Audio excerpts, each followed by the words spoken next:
What's up, guys? So what I've got for you today is the full mock draft for our CFM. Starting all the way at 1, going all the way down to 32. We're going to do the entire first round.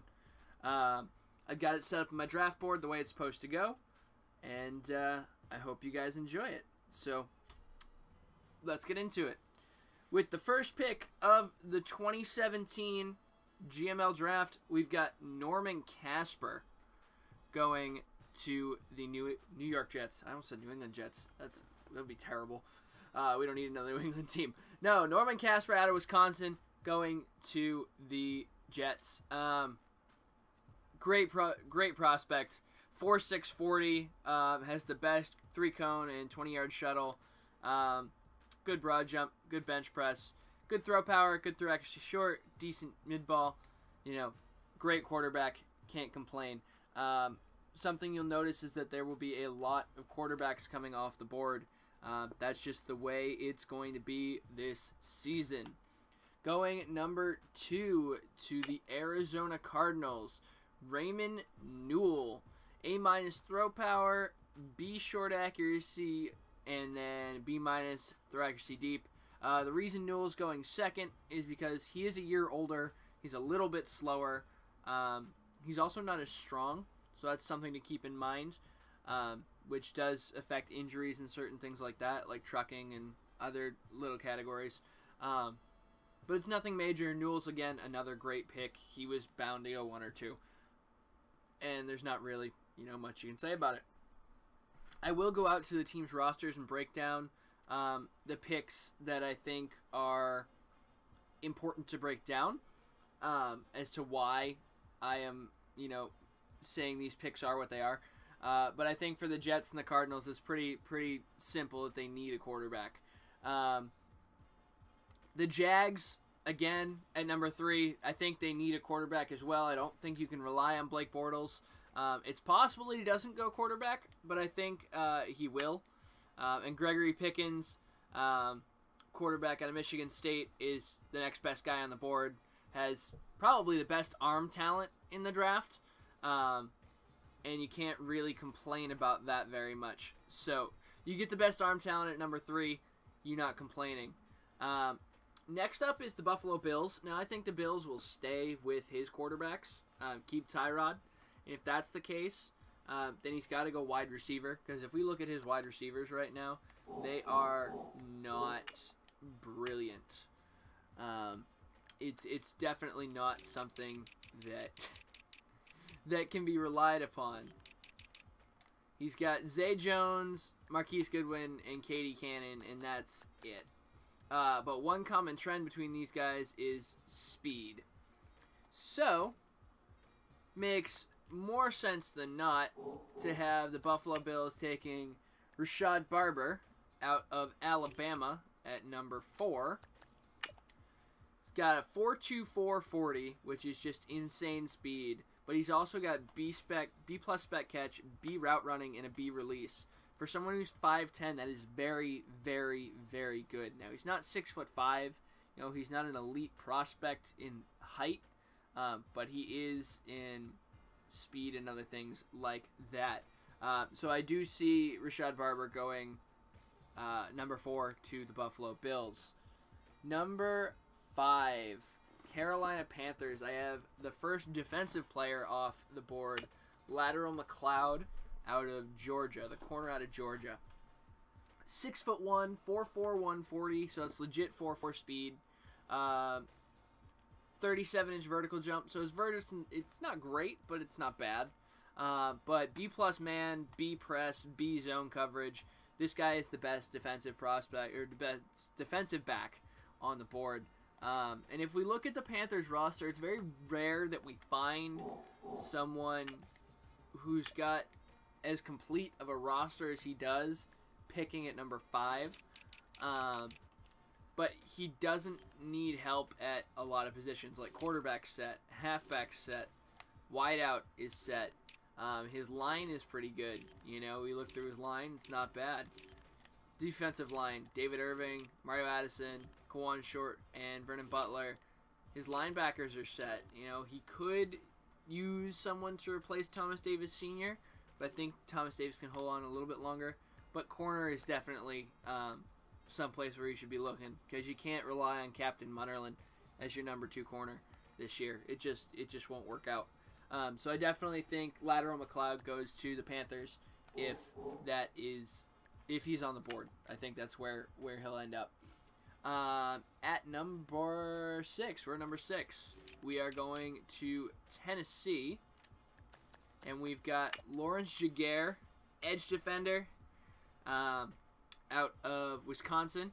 Now, again, when I say edge defender, it says he's a 3-4 pass rusher at linebacker. That means he could be a 4-3 defensive end. Just due to the way the two systems work, he could play either. So left end and outside linebacker, they're edge defenders. They can do either or. So B+ block shedding, B hit power, B power moves. 4.5 240, 38-inch vertical, insane 3-cone and 20-yard shuttle numbers. His only downside really is that he's 24. So I think for the Titans, this is a steal at number 6. You can't complain about getting this guy, and he will help shore up that Titans defense that has looked a little bit shaky. At number 7, we've got another edge defender going, Roland Fisher. Another edge defender. Obviously, you would want Jaguar, but if you can't get Jaguar, Fisher is just as good. He's not as fast, so he's probably better suited to a 4-3 than a 3-4. However, he is a lot stronger. He's got A- hit power, B tackle, B- block shedding, which I would assume his power move is probably going to be B- as well. But Fisher's a great player. Probably better suited for a 4-3 than a 3-4, which helps out the Lions in that respect. Then we go to number 8. Now, the Jets' second pick at number 8 is a little bit difficult to figure out, because you really can't... he can't go wrong, really, because he's got so many holes in his roster. So, obviously, he's taking a quarterback. We know that. Norman Casper out of Wisconsin is probably who he's going with. That's who I would take first as well. Halfback, not looking so hot. Wideout, he's pretty good at wideout. Alshon Jeffrey, Jordan Matthews, Quincy Enunwa, he'll be okay at wideout. Tight end is okay. His line needs help. That's, I think, a given. His defensive line is pretty good. Linebackers, he needs a middle linebacker. He needs a right outside linebacker. He needs corners. Basically, yeah, he needs a safety.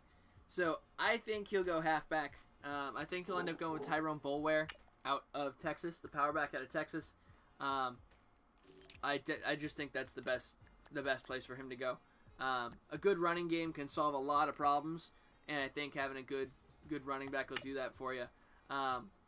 He's 21 years old, B+ ball carrier vision, B+ carrying, B+ stiff arm, 4.45 40, which for a power back is very good. And he's only 21 years old, so you have a lot of time to develop him into a great prospect. Makes sense to me.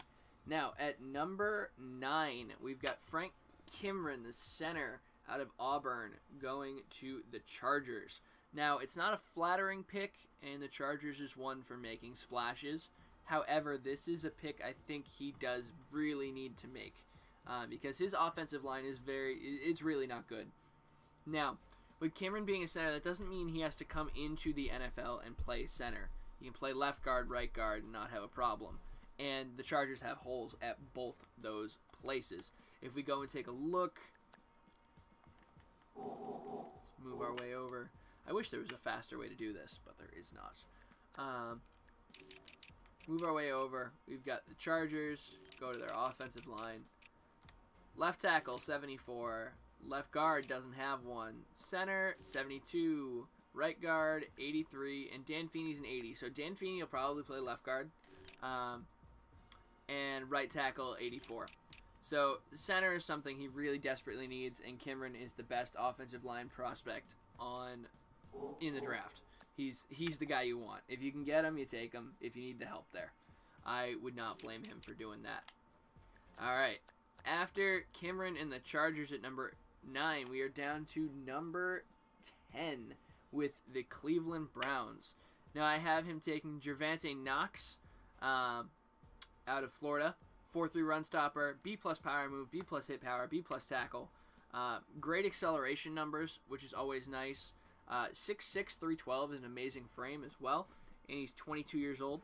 I think he should double down on the defensive work that the Browns have been doing, and hold on to Deshaun Kaiser at least for one more year. But if we take a look at it, his defensive line is actually not bad, but I think that's the most impactful place that he could add. Browns.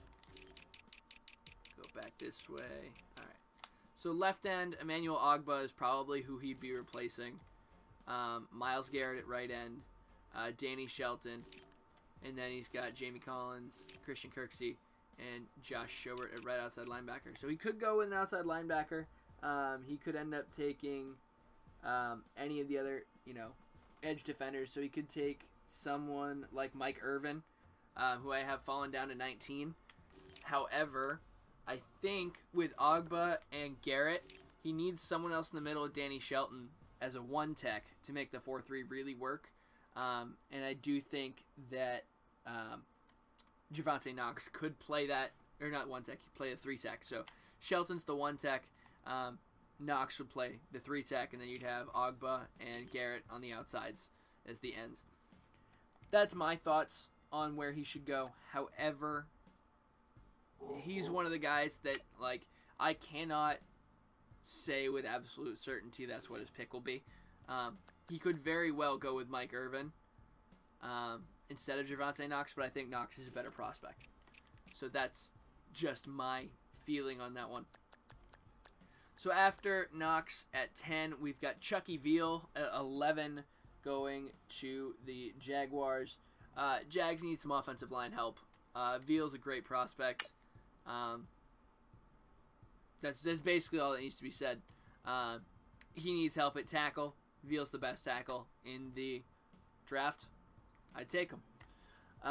Next up is the CPU Bucks. I've got them taking Rakim Clark out of Miami, left guard, 24 years old. He's best guard in the draft. Yeah, I think this is a no-brainer for Miami. Not much to be said there. Now, number 13 to the Ravens is a bit of a controversial pick. I have him taking Kashim Arrington out of LSU because he's 6'1", runs a 4.24, has decent stats. I think Kashim is going to be a good prospect. And the Ravens don't really have that many holes. Their two biggest holes are backup quarterback and wide receiver. The reason I say that is Joe Flacco isn't getting any younger. 33 years old, so he's not even that old. And he's 81 overall still. So, Flacco is not a bad quarterback, and you can definitely keep him and use him. So, you can keep Flacco. It's not a problem. At wideout, you've got Macklin, Tyrell Williams, Rashad Perryman. If you can find a guy to fit in above Perryman, below Tyrell Williams, to eventually grow into someone else, especially if that guy has 4.24 speed, I think you do it. That's just me, but I think that's what you do. It's a bit of a reach pick. He might get burned on it, but I think it's worth doing. So we're gonna go down to the draft board. All right. So that was number 13 to the Ravens. Now we've got number 14 to the Desperados, who were formerly the Raiders. CPU team, they need help on the offensive line. Ace Glass, best left tackle in the draft. You take him. That's basically it. There's not much more behind that pick. Next up, we've got the Packers. Packers need defensive line help. Jakari Alexis can play inside at 3 tech. He could also probably play 3-4 end. So I think that's where you go because he's a very versatile player. He's also the best pass rusher at defensive tackle in this draft. So I think that's where the Packers end up. Next up, we've got number 16, the San Francisco 49ers and their quarterback of the future, Jason Van Buren out of Wisconsin. Van Buren's a good quarterback. Obviously, I don't have them scattered, but I did take the time to find people who did and look at his numbers. And Van Buren does check out. Give me one second, I'll give you his full numbers. But the 49ers need a quarterback, and that's basically the only option for him. Could he jump to somewhere else and go after, could he possibly trade up? Maybe. I don't think it's wise, though. I think the issue with trading up in this draft is that there are so many good quarterbacks that you really can't burn yourself trying to get a better one. So if we look at Jason Van Buren, he's got A- throw power, B+ throw accuracy short, and B- throw accuracy deep. So he's, again, got great arm talent. You can't complain. I wouldn't be jumping head over heels when that's who I can end up with at 16. Now, we're down to 17, and the New York Football Giants. He needs offensive line help. He let Jason Pugh go in free agency. So Quincy Oliver is the guy. Now, I don't think Oliver will play tackle at the NFL level. I think he's going to have to move him inside to guard for him to work because he does not have the strength to deal with and overpower the speed rushers on the outside. However, he does have pretty quick feet, which will help him as a pulling guard. And 6'6" for a guard is pretty big, so you kind of you take his disadvantage and use it as an advantage on the inside. Next up is the Bengals. We've got Will Smith, the iRobot out of Nebraska. I'm sorry, that was a really bad joke. Don't listen to me. Again, Smith is not a guy I expect to play tackle at the NFL level. He's not strong enough. However, you can move him inside to play guard, and I think it will benefit the Bengals to do such. Again, these picks aren't glamorous, but they are picks that will help the team in the long run. And it's not something that I think they're going to want to do, but I think it's something that they should do because it will be very helpful for them. Now, at 19, not 20, we've got Mike Irvin out of Penn State going to the Bears. Now, the Bears runs a very interesting hybrid scheme. He runs basically 3-3-5, which needs very versatile linebackers, and that's what Mike Irvin gives you. 4.6 240, B+ hit power, B+ block shedding, B pursuit. 27 reps for a linebacker is pretty good.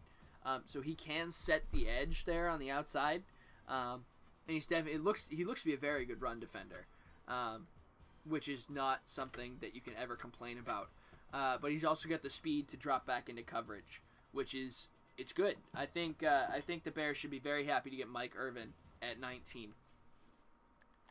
Now going down to the 20th pick, Gant Lawrence going to the New Orleans Saints. They let Drew Brees go in free agency, so they need a quarterback, and that's basically it. Lawrence is the next best guy up on the block. He's got B+ throw power, B+ short accuracy, B+ throw on the run. Solid quarterback. I think that's where the Saints will end up going. Next up on our list, we've got number 21. We've got the Rams, new guy. He needs defensive back. And Sheldon Hicks I have is the second best DB or second best corner on my board. B zone coverage, B- press, B- man coverage, 6'2", 4.38 40. You really can't complain about this guy. If you end up getting him at 21, you've got yourself the steal of the draft. I think this is one of the best picks in the entire draft.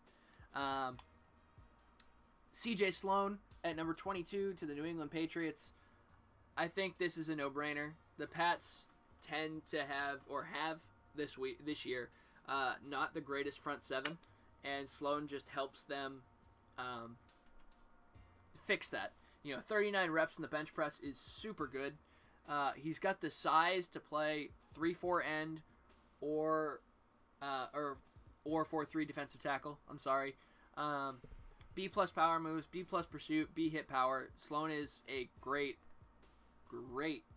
defensive end talent, and you definitely shouldn't sleep on him.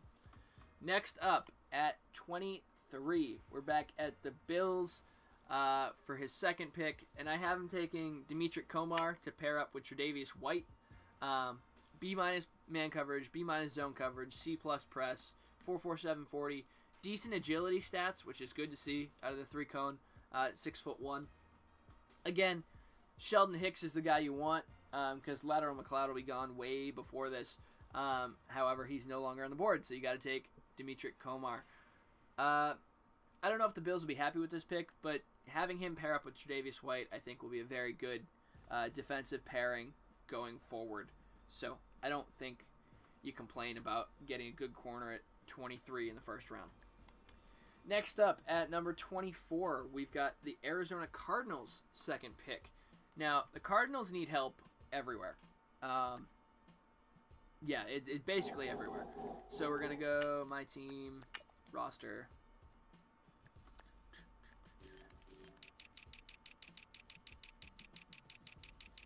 I went the wrong way. That's okay. Arizona Cardinals. So now, basically, he's got halfback sorted and corner sorted, and that's it. So his starting quarterback right now is Kaepernick, but he's taking a quarterback. We kind of figured that one out already. David Johnson, great back.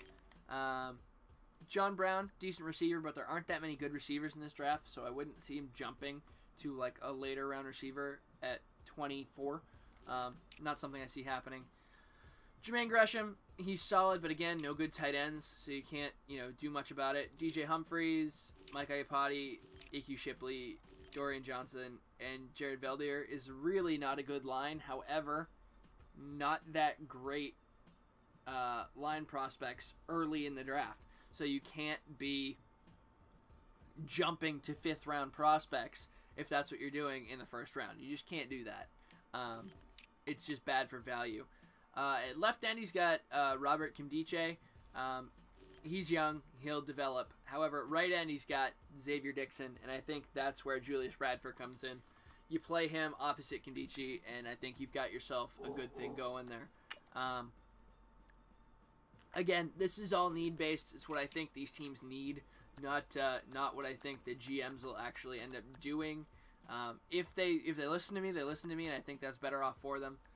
But Julius Bradford, left end out of Georgia, A- hit power, B+ tackle, B+ power move.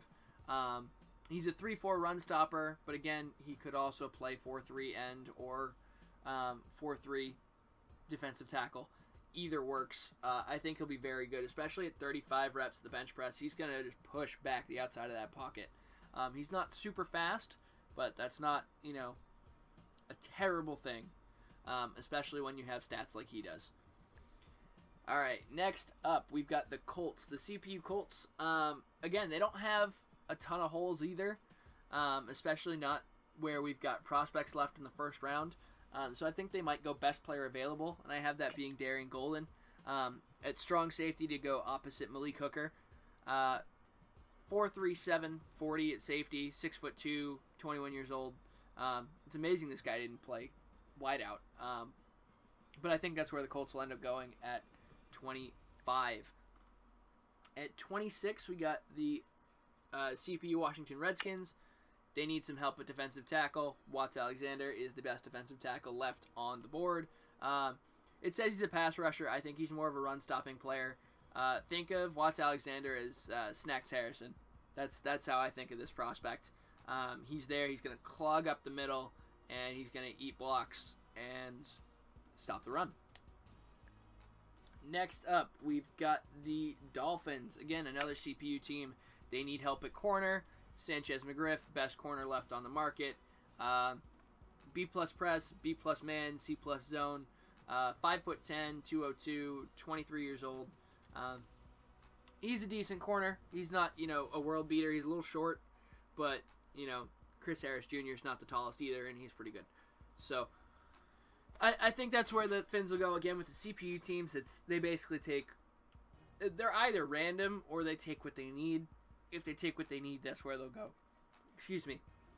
Next up is the Seattle Seahawks. Now, the Seahawks, they really only need help on the offensive line, and that's been their thing for years.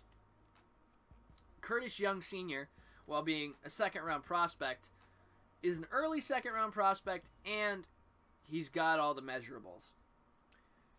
Am I saying this is the best pick he could possibly make? Maybe not. Is this the best pick he can make at a position of need? Yes. So I think Curtis Young Sr., right tackle out of Louisville to Seattle at number 28. Now, number 29, CPU Steelers. They need help at safety. Mike Everett, next best safety on the board. B hit power, B zone, B minus pursuit. 22 years old. He's a good safety. Can't complain about him.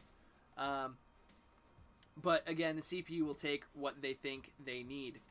At number 30 is actually myself as the Atlanta Falcons. Now, I'm in a rough spot here because a lot of the guys that could help me on the defensive line are no longer there.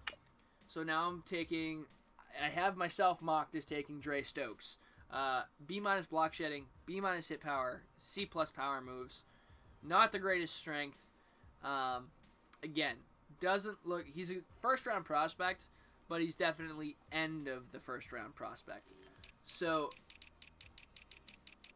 yeah, it's tough. These are the three guys I have on my draft board at defensive tackle, and these two are both gone, and that's who's left. So I think I may end up playing him outside. Not so sure. But that's where I'm sat right now. And as you look at my thing, defensive line is really my biggest worry. But that's drafting at the end of the first round. That's what you kind of end up having to do. At number 31, we've got the Denver Broncos. I have them taking Carroll Gross out of Texas Tech. Speed rusher. He'll help them out quite a bit on the edge, especially after the loss of DeMarcus Ware. He'll replace the left side, let Von Miller work the other side. It'll work out just fine. He'll play outside linebacker in the 3-4 that the Broncos play. And last but not least, number 32, I have the Minnesota Vikings taking P.J. Hood to go across from Xavier Rhodes. C plus man, C plus zone, C plus press. He's a little slower, but he does have a 41-inch vertical. So I think that's where the Vikings will end up. And that is the conclusion of the mock draft. I'm going to give a couple thoughts. I think lots of quarterbacks taken. I did leave one quarterback off my list that won't go in the first round. And that's Brian Neal, right? Did I say Brian Neal or is it Sean Lowry? Who do I have going where? Hold on, let me read this one more time. Make sure. Yep, Grant Lawrence is going to the Saints. And that's it. Yeah, so I have 1, 2, 3, 4, 5 first-round quarterbacks going. And we've got 1, 2, 3, 4, 5, 6, 7 first-round quarterbacks. So Brian Neal and Sean Lowry are both not making the first round.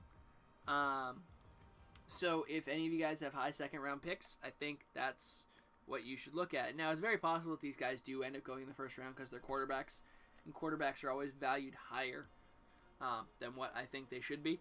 But yeah, so I think these two will miss out on the first round. That's just my thoughts, though.